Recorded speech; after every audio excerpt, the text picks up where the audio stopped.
Good morning, everyone, and welcome to some stops along the way. Happy Monday morning. Hope it's starting off well for you and that both your day and your entire week unfurl very smoothly.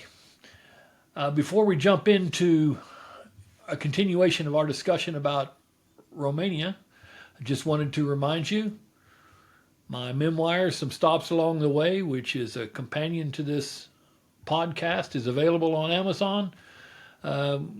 Grab a copy of it when you get a chance. I think that you will enjoy the stories, the introduction to some really interesting countries around the world, and to some amazing people who I encountered in my stops along the way. It's available on Amazon today. Also, there are a couple of books that I wanted to recommend for you, and I'm just going to reach behind me to get them here very quickly. And we're talking about Romania right now, and so both of these books tie back to Romania. The first one is a book by Elie Wiesel called Night. Elie Wiesel is or was a Romanian Jew from a town in northern Romania called Sighet. His home is still there. It's a museum now. I've had the opportunity to go there, enjoyed it very much. A lot of great history in Sighet and a beautiful part of the country. But Elie Wiesel's book Night is one of the seminal works about the Holocaust experience. Elie Wiesel was removed from Romania, he and his family, to the camps. And this little book is not very thick. It's a very easy read, but it is one that I've carried literally all over the world. In fact, I rarely go on an overseas trip without taking this book with me. I've read it so many times. The way Elie Wiesel tells his story and the emotion that really flows out of this book, it's just an amazing read. And so I would encourage you to find it. Again, you can find it on Amazon. It's called Night. Another book that is quite interesting is this one called The Green Shirts and Others. For those of you who may be interested in the pre-World War II, World War II, and the period right after World War II in Romania, this is a very interesting book that talks about the Green Shirts. The Green Shirts were the fascist-leaning party in Romania that rose to power in the days before, or the years before, if you will, World War II. So this is a really interesting book as well. It's certainly not the easy read that Night is. It's quite detailed and somewhat academic in parts, but a very good book as well. All right, so let's continue on with our discussion of Romania this morning. During the last podcast, I talked quite a bit about the events that led up to Debbie and I going to Romania for the assignment there. And then and some of the observations that we had and some of the experiences that we had early on in that project. And I hope you enjoyed those stories and the highlights of those early years during our first long-term international development assignment in Romania.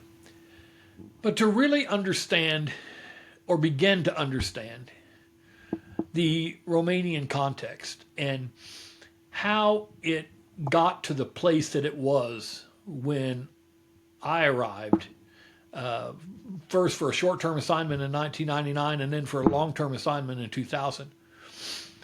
it's important to understand about a little bit about the culture, the history, and the geopolitical context. And I want to lead you through this a little bit this morning without getting too deep into the weeds.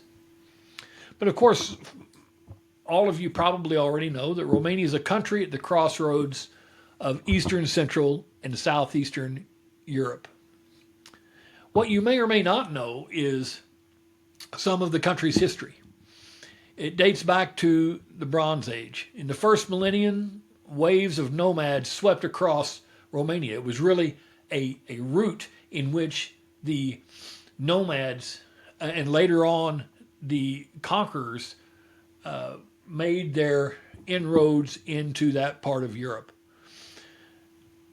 But this dates back to the Goths in the 3rd and 4th centuries AD, then the Huns in the 4th century, then the Gepids in the 5th and 6th century, the Avars in the 6th century, then came the Slavs in the 7th century, and the Magyars, or the Hungarians in the 9th century, and then the Tatars in the 13th century.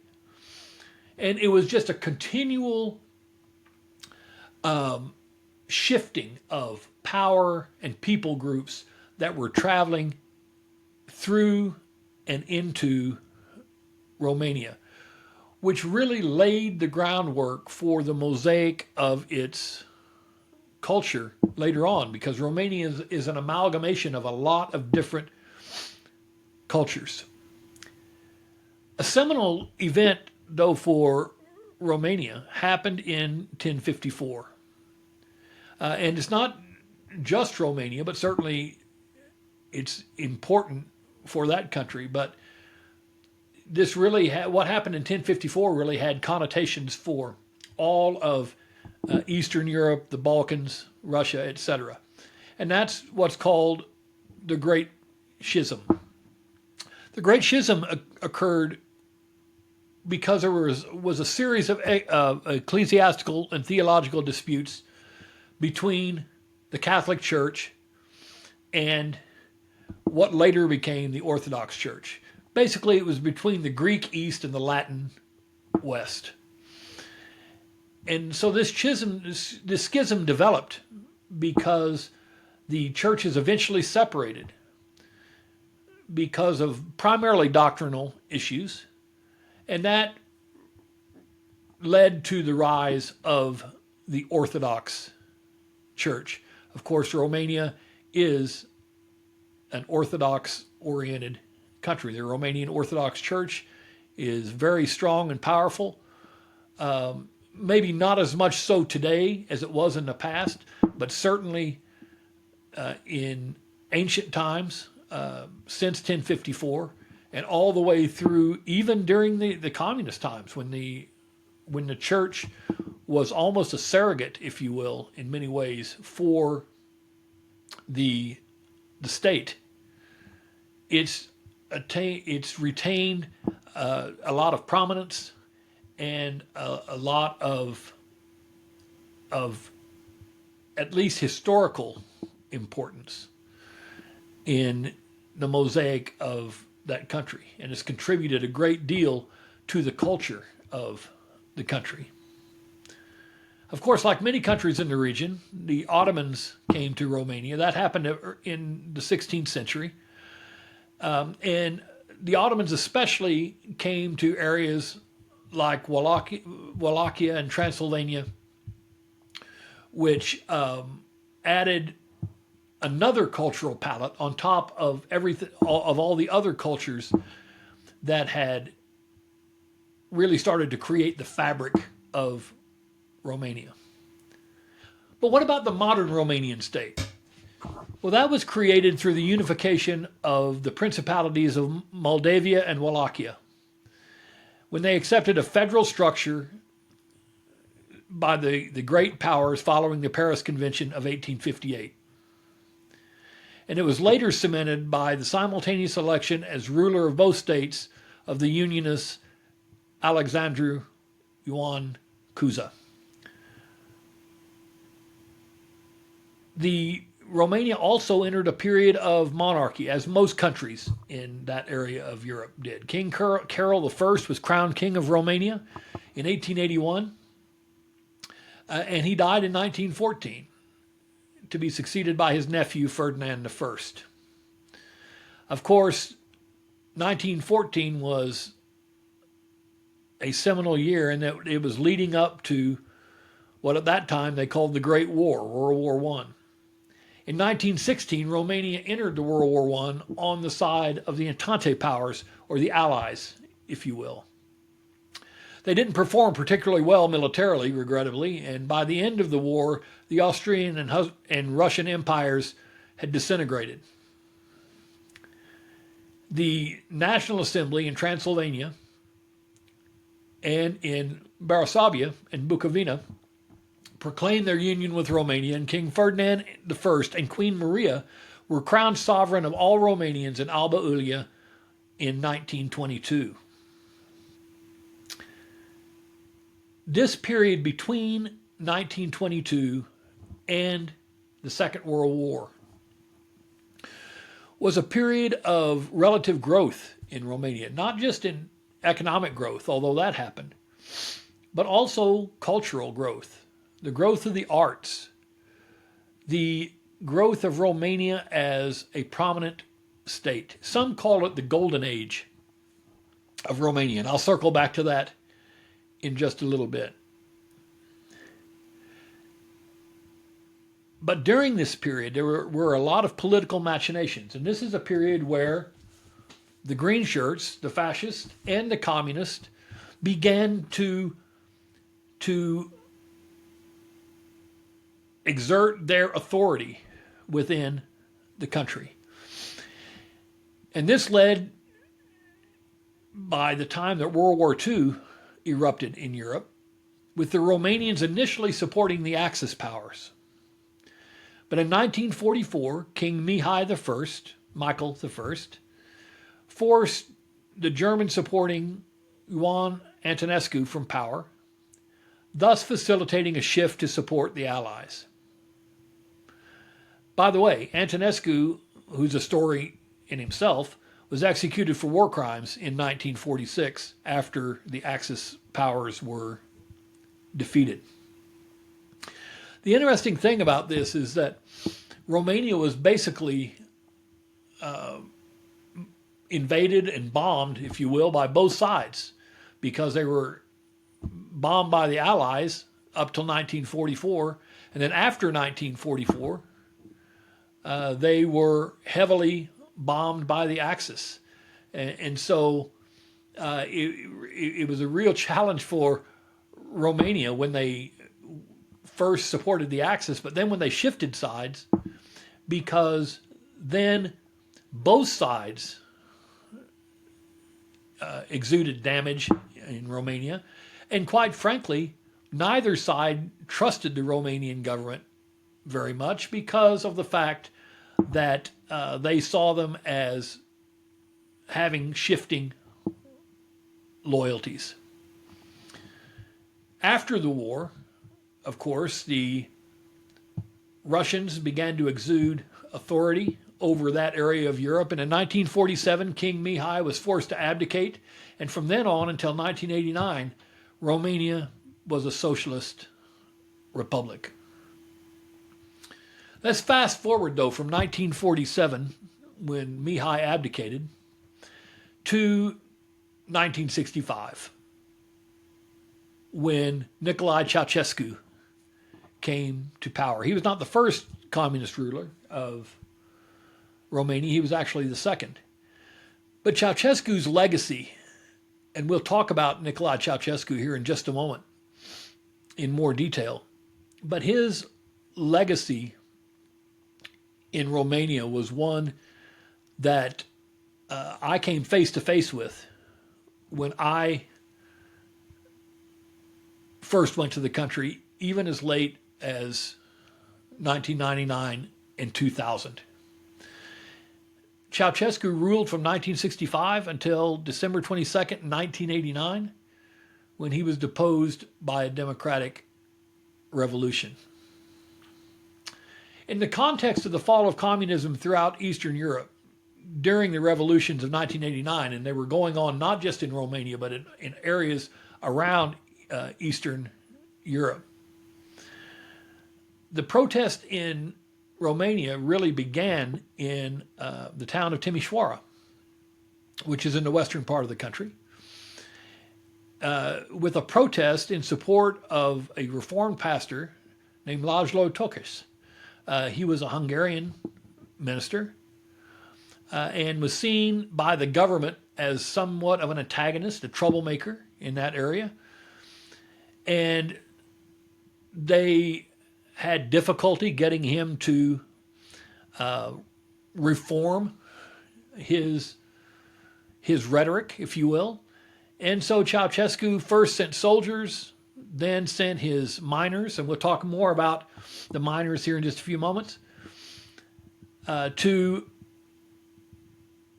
really put this pastor in his place.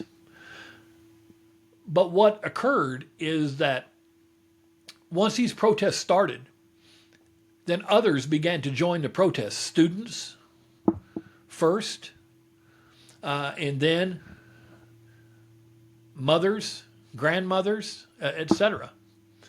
And what occurred is when these protests, when the army came, and then the miners, and the miners in Romania were really, at that time, Ceausescu's enforcers. They were tough. They were willing. They supported Ceausescu heavily, and they were willing to do whatever nefarious task that needed to be done to enforce his rule. But what occurred, I'm told by Romanians who were there, and we'll talk about some of those during this episode as well. What occurred is that the army failed to quell the uprising, so the miners came by train. Miners got off the train with their clubs and their hatchets and began to attack the students and the protesters. But then mothers and grandmothers started to surround the students and protesters, and the miners lost their will to attack the women and the children and the families that were there. And that was the beginning of Ceausescu's undoing. That was the first domino to fall, if you will. It started in Timișoara, but then it spread across the country and ultimately resulted in Ceausescu's deposition on December 22nd, 1989. But that's not the end of the story, of course. Most of you know that Ceausescu fled the country, or attempted to flee the country, attempted to flee the country. But on the 25th of December, 1989, he and his wife, Elena, were caught as they tried to leave Romania. They were given a very swift trial, and they were executed by firing squad. It's told widely in Romania, even today, that Nicolae Ceausescu and his wife Elena did not go peacefully during that day when they were executed, and we'll talk more about that in just a few moments. So fast forward a little bit to May 1990, when Romania held its first free elections since 1937. And remember, 1937 was really in this period of the golden age in Romania, when their economy, their society was really at its peak. As a matter of fact, during that time, Bucharest was commonly called Little Paris because of its very sophisticated culture within the city. But when the elections were held in 1990, Ioan Iliescu won the election in the National Salvation, his party, the National Salvation Front. In 1992, he was reelected in the first election after the adoption of a permanent constitution, but he lost in 1996 to Emil Constantinescu.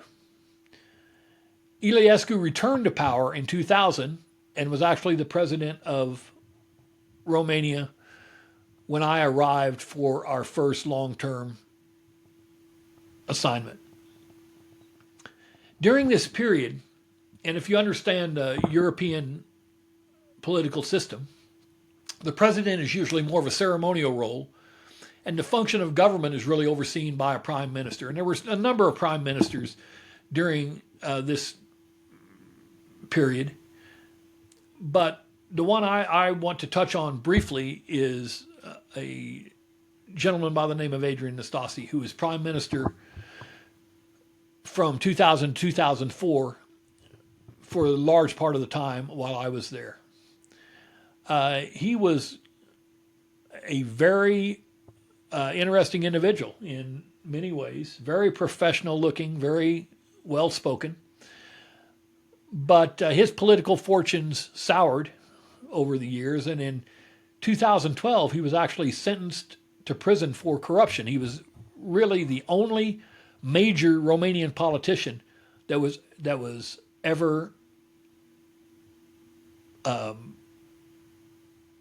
convicted, if you will, of corruption. He attempted suicide when he was sentenced to prison, but survived. Went to prison. Now he's out of prison, and he's made somewhat of a comeback. But really, this is the kind of hardball politics that's played throughout Eastern Europe, and certainly Romania is no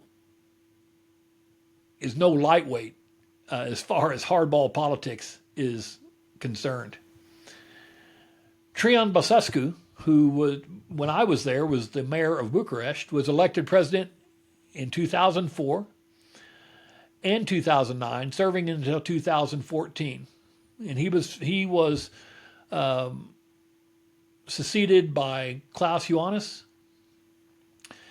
who was elected in 2019 and served until 2025. Currently, Nicolae Ceausescu is the president of Romania, having been elected in 2025.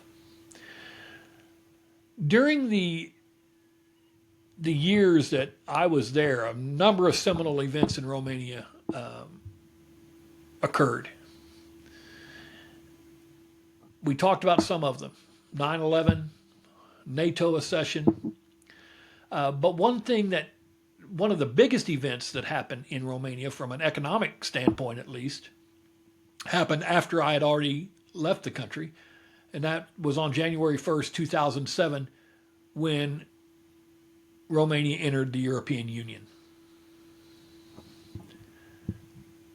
And in the next episode, we'll talk a little bit more about Romania's entrance into the European Union and how it has affected the country. But let's back up a little bit and talk about this figure of Nicolae Ceausescu, the second communist ruler of Romania. Ceausescu was born in 1918 in the town of Scorniești. He was a member of the Communist Youth Movement.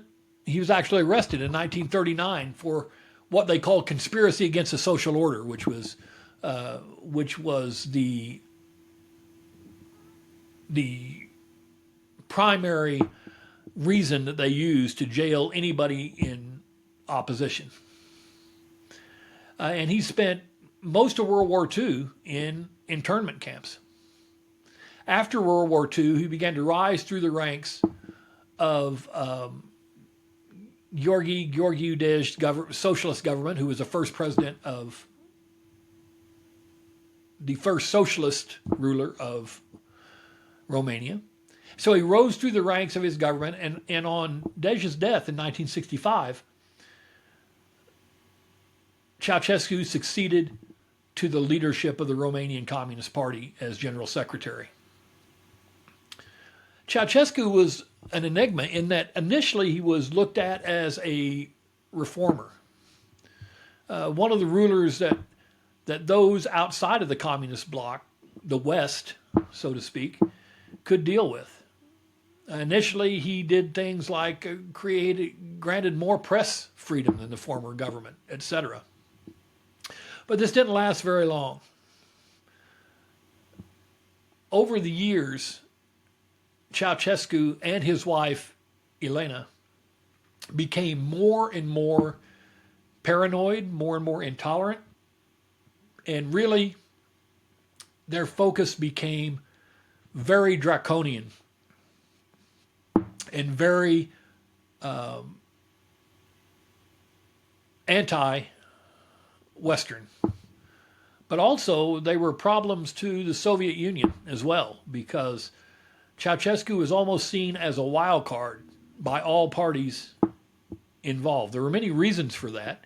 One of the reasons, I'm told by many of my Romanian friends, is that by the end of his reign, he was having some psychological issues, whether it was dementia or other types of issues, we don't know.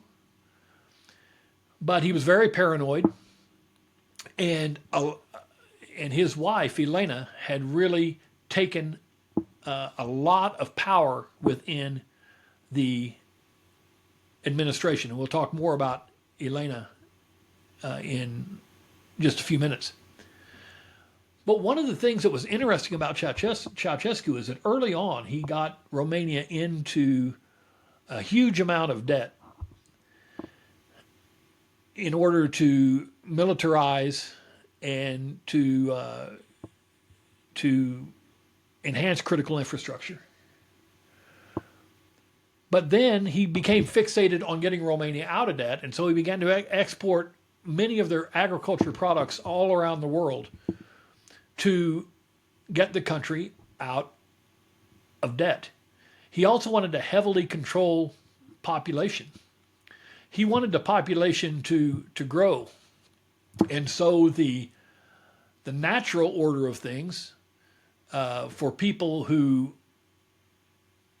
were pressed upon to have children they didn't want was either to illegally abort those children or to abandon them, which created a huge social problem in the post-communist years, because there were many more children who had been abandoned than there were orphanages to care for those children. And it also created a public health issue for women who had possibly at that time 2 or 3 abortions because they did not want to raise children that they were virtually compelled to have under communist rule. So this Ceausescu's focus in this area had ripple effects societally for many years to come. Ceausescu's dogma led to a series of uprisings, but the most critical one came, of course, in Timișoara, began in Timișoara, and is the one that I outlined for you just a few moments ago, that culminated in his removal from power on December 22nd, 1989, and then his execution on Christmas Day of 1989. Something interesting about that. Think about it. What was going on at the same time in a different area of the world on Christmas Day 1989? Thinking. Well, at that same time, Manuel Noriega, who is at that time president of Panama, had taken refuge in the embassy of the Holy See, the Vatican, in Panama, and surrounded by U.S. military forces who were trying to dislodge him from that embassy and arrest him for a myriad of crimes.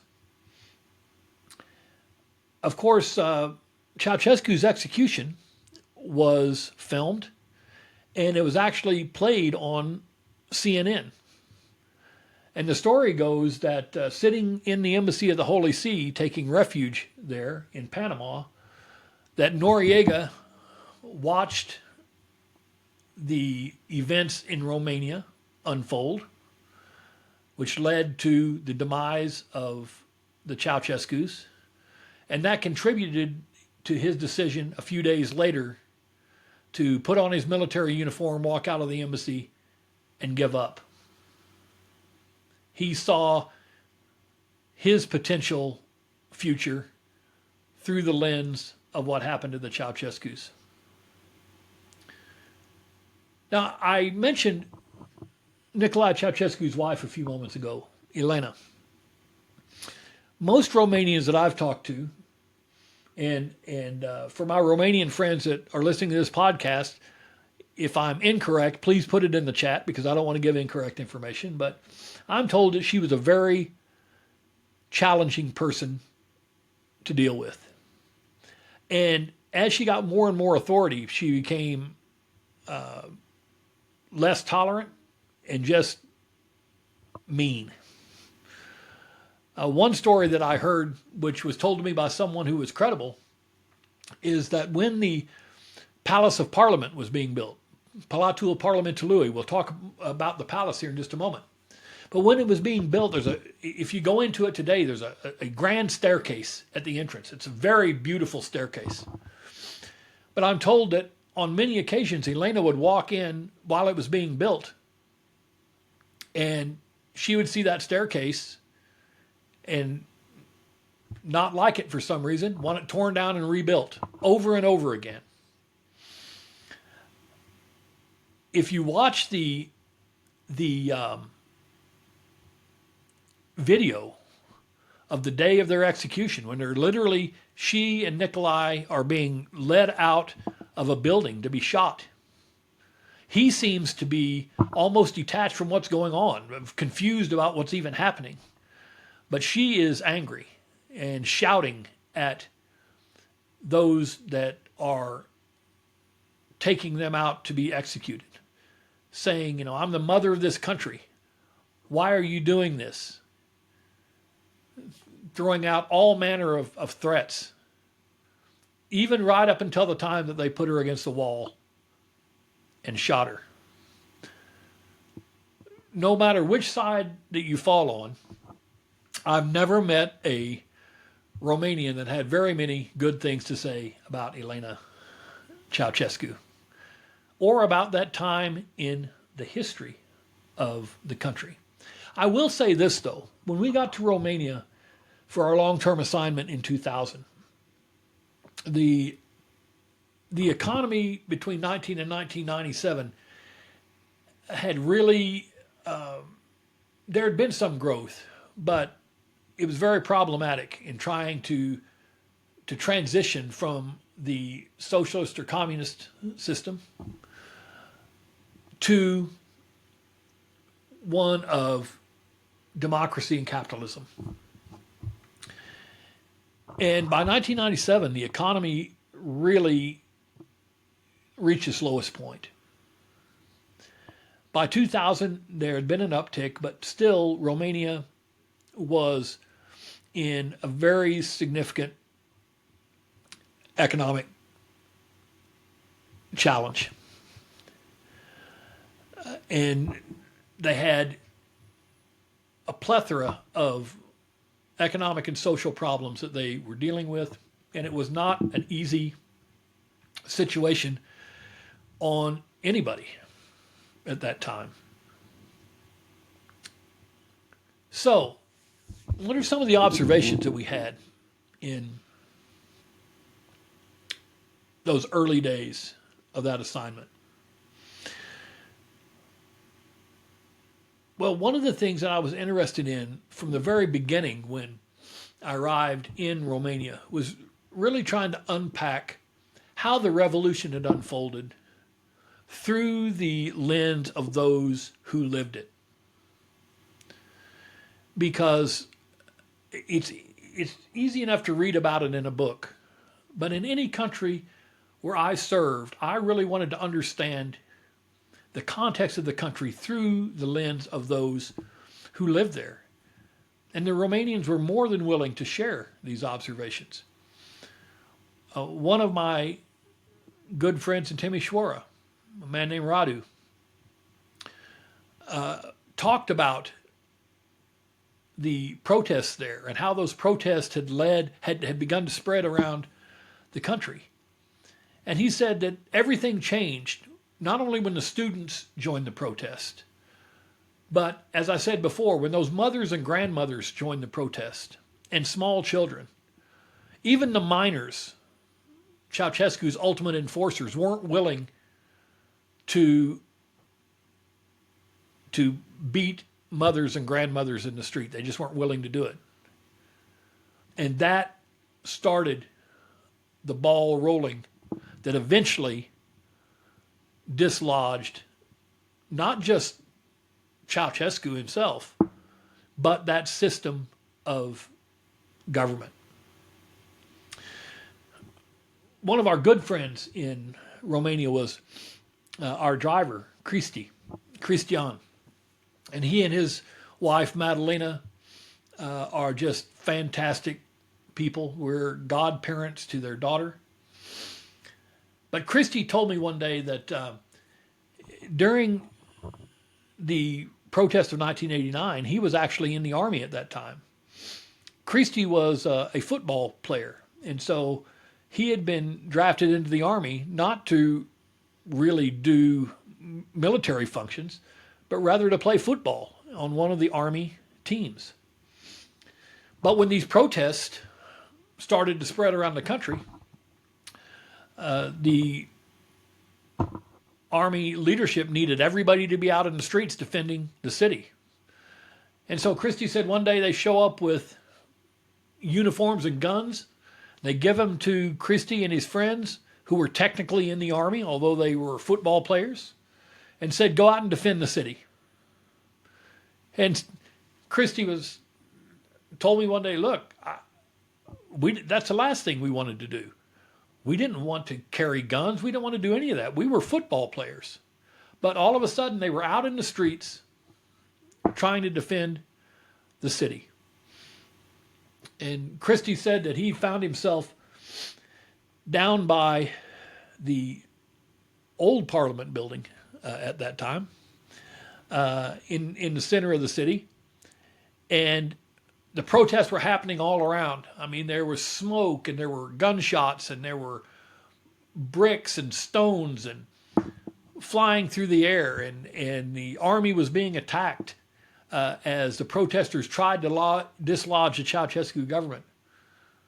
And Christie said, as long as our commanders were there, we were out standing with our guns, making it look like we were defending the city. The minute they went away, my friends and I hid under a truck. We had no interest in defending the city at all because A, we were football players, and B, we knew that Ceausescu couldn't survive the onslaught of this protest, and we were not interested at all in shedding the blood of our fellow citizens over someone that we didn't even respect ourselves.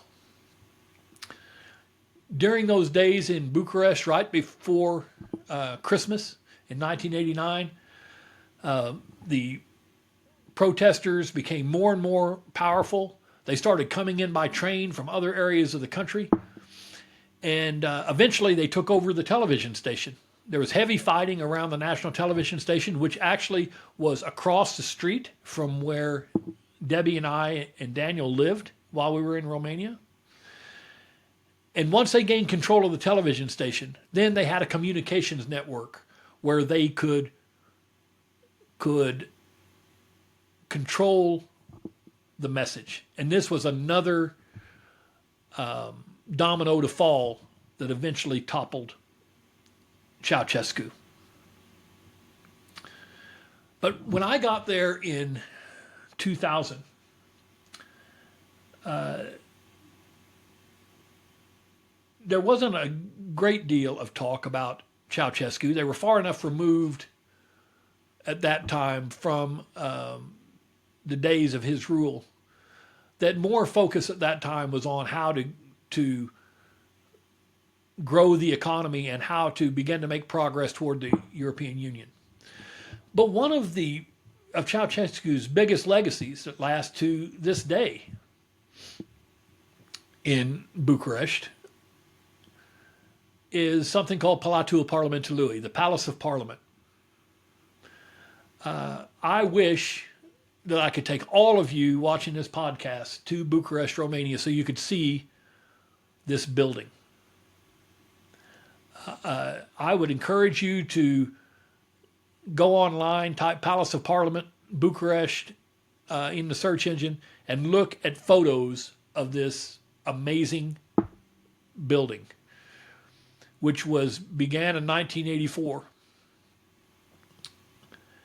It's over 3.3 million square feet. It's the second largest office building in the world after the Pentagon. The Pentagon is a little bit over 6 million square feet. It's almost double the size. But Palatul Parlamentului, the Palace of Parliament in Bucharest, is second. And it's a very opulent building. If you go to the Pentagon's not very opulent. None of the rings of the Pentagon are very fancy, if you will. But especially the rings that are not the E-ring. The E-ring's the executive wing in the Pentagon, which is a little more modern and prestigious, if you will. But in the Palace of Parliament, this is an opulent building. I mean, this place is absolutely beautiful. And the chief architect of the building was a 28-year-old young lady named Anca Petrescu. Unfortunately, she was killed in a car accident. I believe it was in 2012. But at 28 years old, she became the chief architect for this building that was going to be Ceausescu's legacy project. This building sits on a hill at the end of what is called Union Boulevard. And Union Boulevard is just a little bit wider than the Champs-Élysées in Paris by Ceausescu's design. He wanted to make the egress, if you will, to this Palace of Parliament something that would be talked about by everyone who came to Bucharest.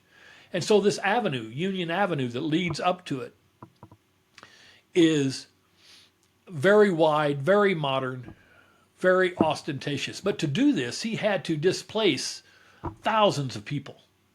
More than 40,000 people were relocated to not only build Union Boulevard, but to build this iconic Palace of Parliament as well.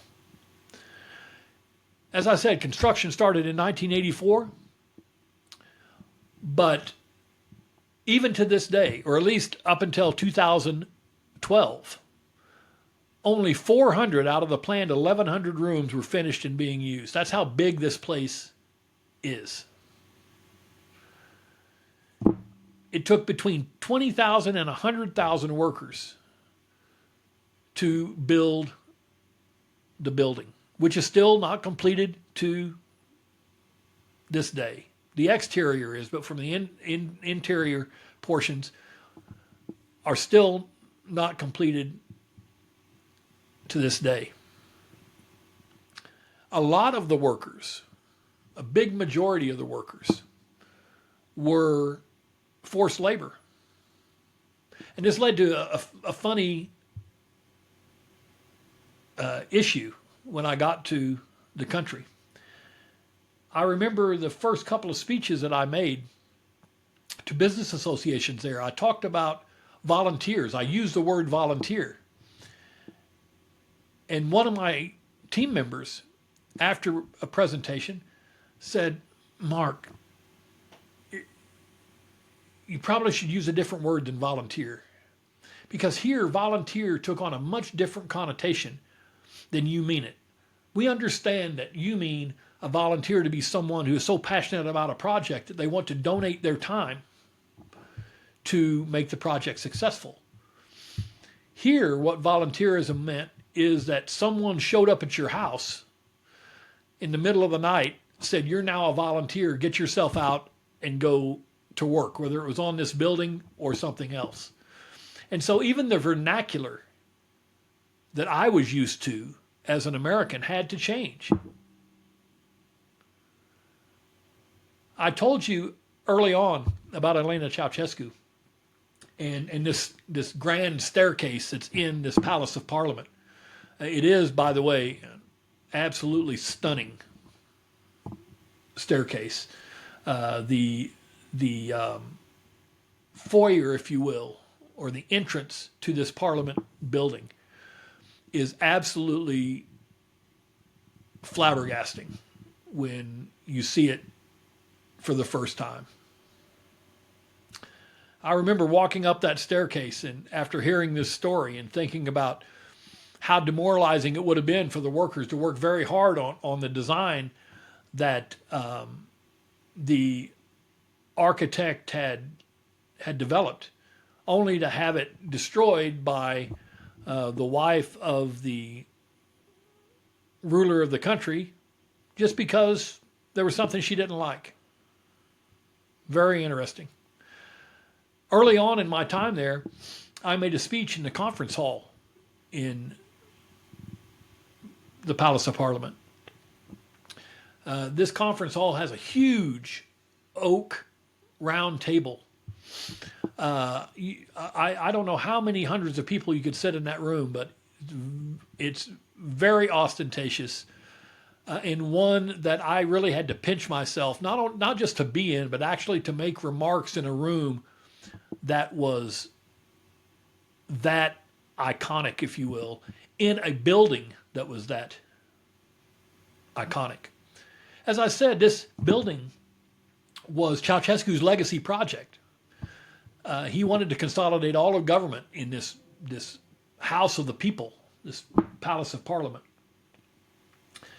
And he never, of course, got the chance to do that. His vision was that when it was completed, that he would step out on the balcony looking down this huge Union Boulevard with masses of adoring public below. And much like a king or queen, make a speech from that balcony, no doubt talking about his legacy that was manifested by this beautiful building. Well, that didn't happen because he was deposed in 1989. One of the funnier things, and maybe it's ironic, that occurred was that in 1992, the first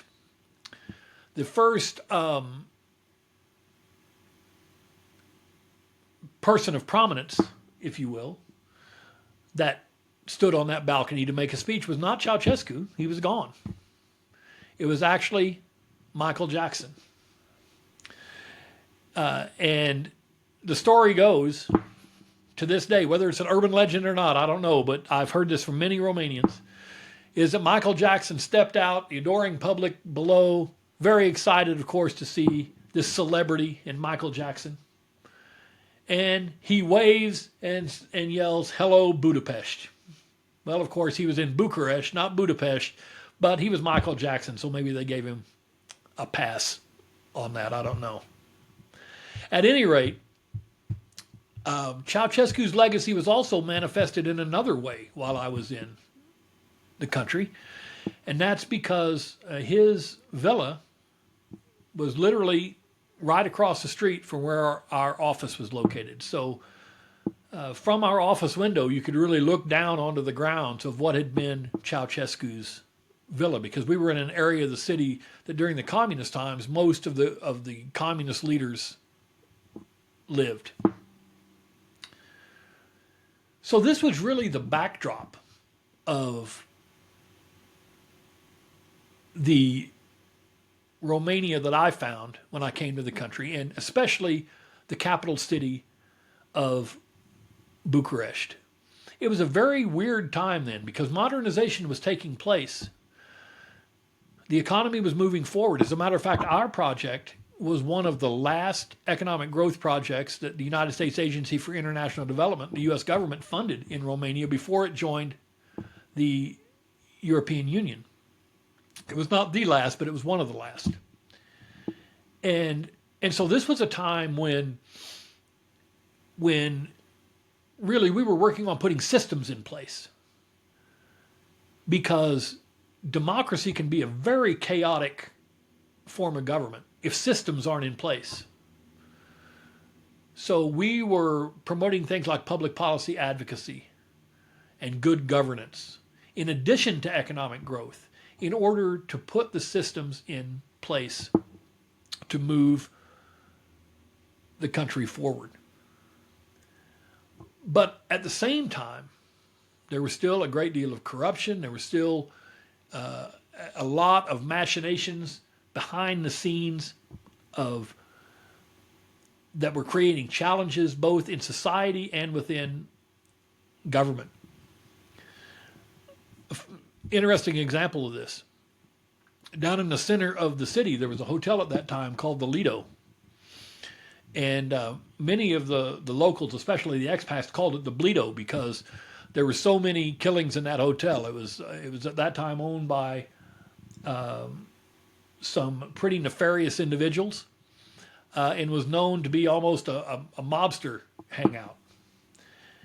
And so it was almost an economy within an economy, and a societal structure within a societal structure. It was a chaotic, messy, contentious, but also an interesting time. And there were so many vestiges of the old regime, if you will, the old way of life that were still in place when we arrived in Romania. Street dogs being one. There were many, many street dogs all around the city that had been out on the streets for most of their lives because during World War II and after that, when the communists took over, it became very difficult for people even to feed their families, let alone their pets. And so many dogs have been put out on the street, and now generations of them had been bred on the streets, and they just ran around the city.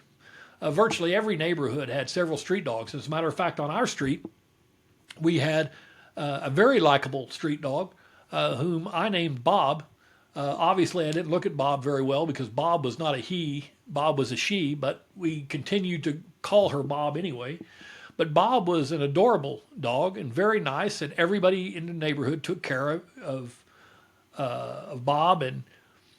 But there were street dogs all over the city, some of them not nearly as nice as Bob.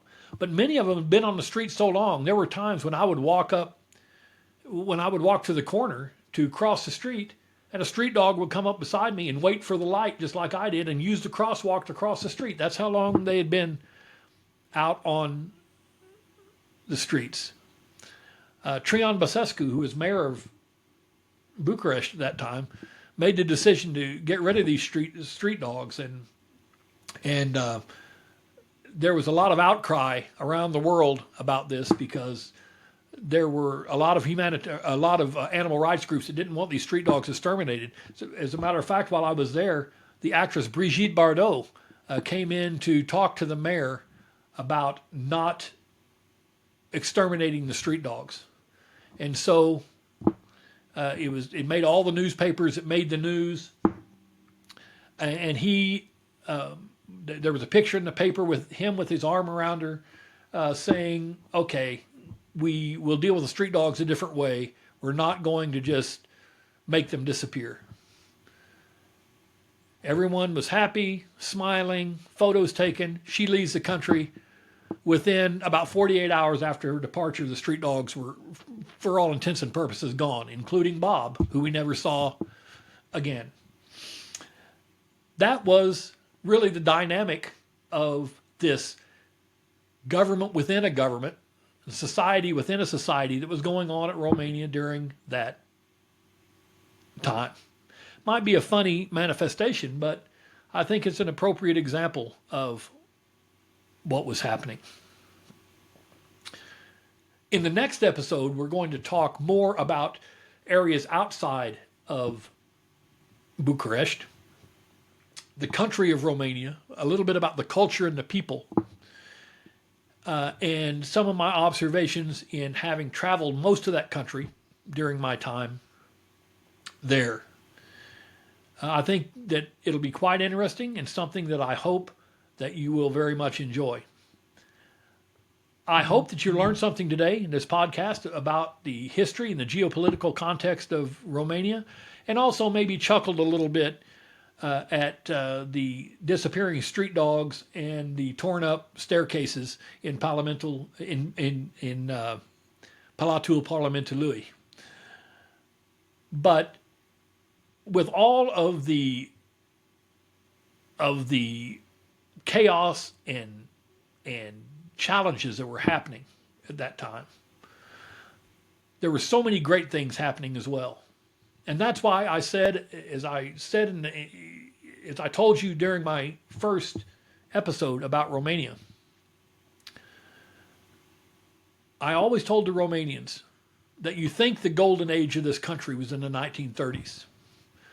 But actually, you haven't seen the golden age of this country yet. It'll happen in your lifetime, but you haven't seen it yet. And I believe that Romania is well on the path to that being the case. And I will share some of the reasons for that during the next episode of Some Stops Along the Way. Grab a copy of the book on Amazon if you haven't already. And until next time, this is Mark McCord. See you next Monday on Some Stops Along the Way.